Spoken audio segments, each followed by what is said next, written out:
مرحبا، يسعد لي اوقاتكم يا احلى متابعين بالدنيا كلياتها. اليوم اكلتنا ملوخيه بالدجاج. خليكم معي لنشوف كيف طبقناها خطوه بخطوه. لا تنسوا لي اللايك يا حلوين. اللي عم تشوفني اول مره تشترك بالقناه، تفعل زر الجرس مشان يوصلها كل جديد، فضلا وليس امرا. بتشرفوا وبتنوروا القناه. بنصلي على الحبيب محمد عليه افضل الصلاه والسلام. بسم الله نبدا.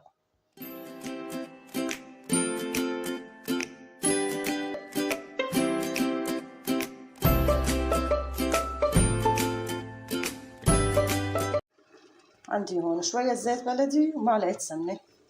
يستناهم ليسيحوا لحط لهم الثوم. بعد ما صاحوا معي بدي احط ثوم عندي تقريبا 3/4 الراس.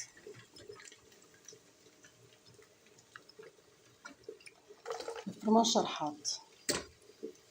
هلا بنقليهم بنحط فوقهم الملوخية.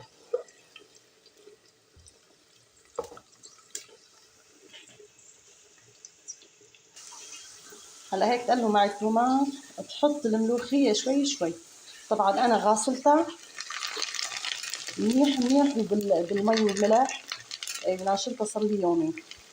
يعني لازم تكون كتير ناشفة مشان ما تطلع معي هيك تطلع هاي المادة اللزجة. بنحط شوي وبنقلب.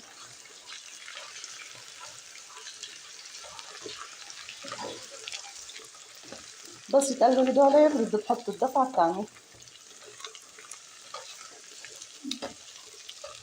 تقريبا عندي 400 جرام ملوخية، يعني أقل من نص كيلو.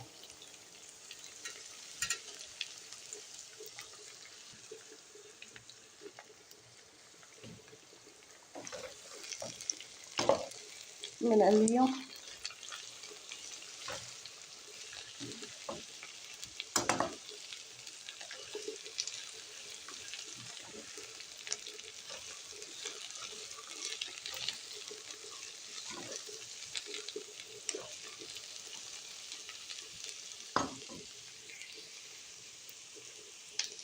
هلا بعد ما قليتهم تقريبا شي 3 دقايق بظهرهم. بحط لهم معلقة صغيرة ملح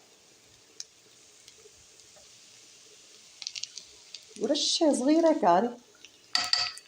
ما بتحبوه لا تحطوه. ورشة فلفل. هاي هي بهاراتنا. هلا بنقليهم هيك شوي بعدين بحط لهم مرقة الدجاج.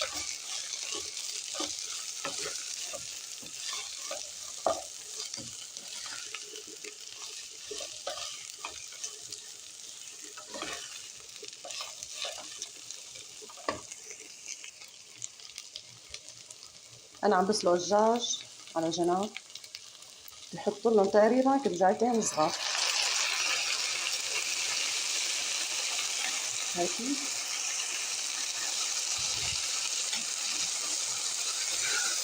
هلا بنتركهم على نار هادية شي 5 دقايق.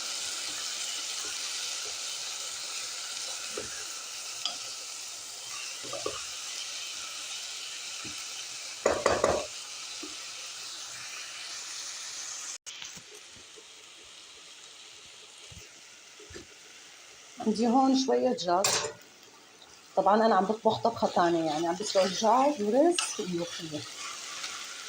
فعلت شوية دجاج حطيتهم لأنه كمية الملوخية كتير قليلة. شايفين طلعوا كتير قلال. هلا بتركهم هيك شي 3 دقايق مع بعضهم. بعدين بحط لهم الثوم وبعدين الكزبرة. هي أكلتنا هيك بتكون جاهزة.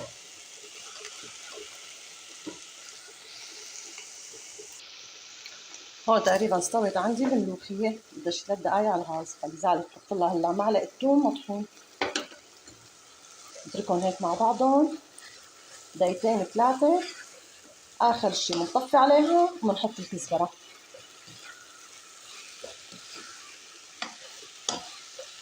شايفين كمية قليلة. انتوا بدكم تضاعفوا الكمية فبتحطوا لها مكونات أكثر، يعني ثوم أكثر، كزبرة أكثر، دجاج أكثر.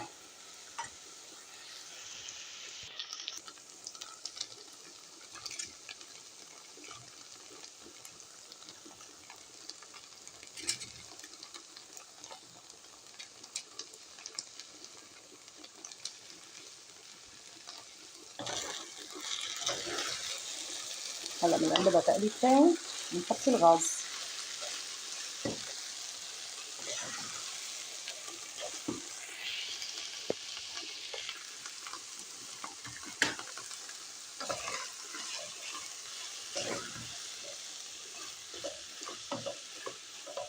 الملوخية تبعنا جاهزة.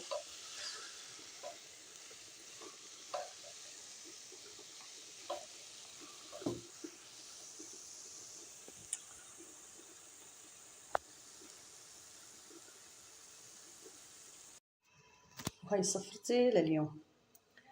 هلا هاي الأكلة أنا منزلتها على القناة، إذا بتحبوا تجربوها، كتير مفيدة وصحية كتير كتير، خصوصيا للرياضيين اللي عم تعمل ريجيم، يعني ما فيها أي دهون ولا فيها أي شيء، وكتير كتير لذيذة.